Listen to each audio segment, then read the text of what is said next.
They call me disabled. I call myself differently abled. There are some incidents that happen in your life. Those incidents break you, deform you, but they mold you into the best version of you. And the same thing happened to me. I was 18 years old when I got married. My father wanted me to get married. And all I said was, if that makes you happy, I'll say yes.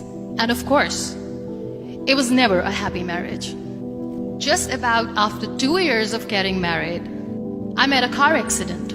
Somehow my husband fell asleep and the car fell in the ditch. He managed to jump out, saved himself. I'm happy for him. But I stayed inside the car and I sustained a lot of injuries. The list is a bit long, don't get scared. The wrist was fractured. Shoulder bone and collarbone were fractured. My whole rib cage got fractured. And because of the rib cage injury, lungs and liver were badly injured. I couldn't breathe.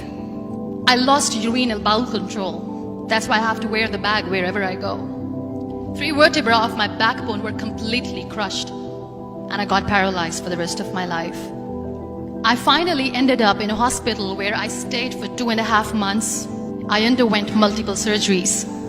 One day, doctor came to me and he said, well, I heard that you wanted to be an artist, but you ended up being a housewife. I have a bad news for you. You won't be able to paint again because your wrist and your arm are so deformed, you won't be able to hold a pen again. Next day, doctor came to me and said, your spine injury is so bad, you won't be able to walk again. Because of your spine injury and the fixation that you have in your back, you won't be able to give birth to a child again. That day, I was devastated. I asked my mother, why me? And that is where I started to question my existence. Why am I even alive? And that is where I realized that the words have the power to heal the soul. My mother said to me, this too shall pass. God has a greater plan for you. I don't know what it is, but He surely has. And in all that distress and grief, somehow or the other, those words were so magical that they kept me going. One day I asked my brothers, I know I have a deformed hand, but I'm tired of looking at these white walls in the hospital and wearing these white scrubs. I'm getting tired of this. I want to add more colors to my life. I want to do something. Bring me some colors, bring me some small canvas. I want to paint.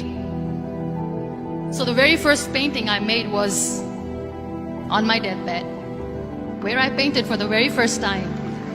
It was not just an art piece or just my passion. It was my therapy. And then I was discharged and I went back home.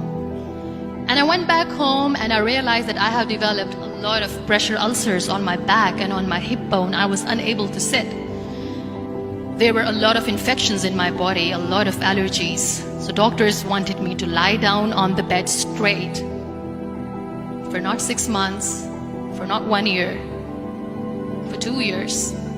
I was bedridden, confined in that one room, looking outside the window, listening to the birds chirping, and thinking maybe there will be a time when we'll be going out with the family and enjoying the nature.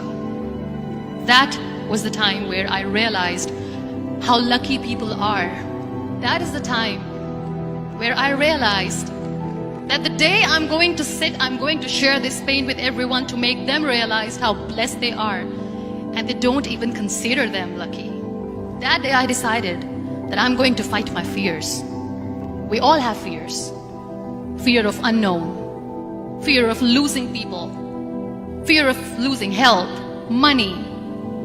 We want to excel in career, we want to become famous, we want to get money. We are scared all the time. So I wrote down one by one all those fears. And I decided that I'm going to overcome these fears one at a time. You know what was my biggest fear? Divorce. I was trying to cling on to this person who didn't want me anymore, but I said no. I have to make it work. But the day I decided that this is nothing but my fear, I liberated myself by setting him free. And I made myself emotionally so strong that the day I got the news that he's getting married, I sent him a text. that I'm so happy for you and I wish you all the best. And he knows that I pray for him today. Number 2 was, I won't be able to be a mother again. And that was quite devastating for me. But then I realized there are so many children in the world, all they want is acceptance.